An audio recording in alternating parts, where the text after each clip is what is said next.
Coucou tout le monde, c'est Do, j'espère que vous allez bien.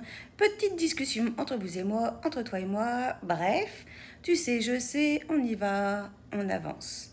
Petite anecdote historique et ésotérique, les églises.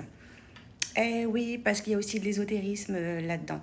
On va déjà commencer par le début.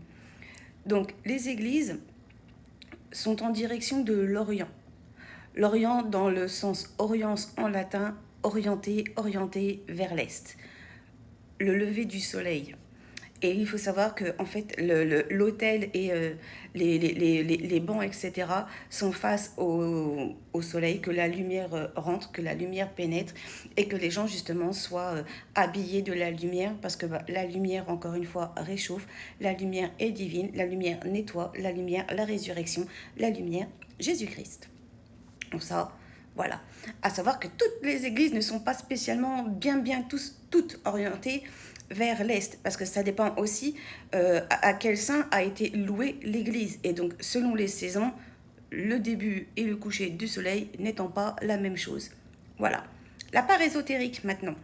Il y a beaucoup d'églises qui ont été construites, soit sur des lieux sacrés, des collines sacrées, des prairies sacrées, des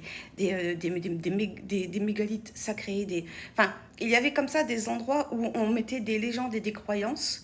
Donc du coup, il y avait déjà une forme de pouvoir, en tout cas, de pouvoir qu'on allouait à l'endroit. Donc il faut savoir ça. Ensuite, il y avait aussi des prairies où il y avait des moutons qui aimaient praire. Et en fait, si les moutons aimaient y aller régulièrement, bah, les moutons, donc encore une fois, les enfants de Dieu, donc on faisait dessus. Et il y a aussi des endroits sacrés où en fait les chats, enfin on regardait où les chats aimaient s'allonger, s'asseoir, faire des bains de soleil. Et encore une fois, les chats depuis l'Antiquité, depuis le début de ce monde, ont une place énorme aussi dans l'ésotérisme, où on sait que c'est un passage entre le ici et le ailleurs. Enfin, ils arrivent à faire ce lien, ce tremplin, ce parallèle entre le visible et l'invisible, entre les vivants et les morts. Donc on partait aussi du principe, parce qu'une église, le vivant et les morts. Donc si les chats aimaient s'installer à un endroit, c'est qu'il y avait certainement une connexion à quelque chose. En tout cas, ça avait été choisi par les cieux, grosso modo, par les anges, quelque chose comme ça, qui fait que souvent, il y a aussi des endroits qui ont été bâtis comme ça. Il y a certaines églises qui ont été bâties comme ça. Ça, le saviez-vous? Donc en fait, du coup, les chats et les moutons ont aussi eu une histoire dans la création de certaines églises. Voilà. La commande partage, dis-moi si tu le savais, abonne-toi, ça ferait plaisir.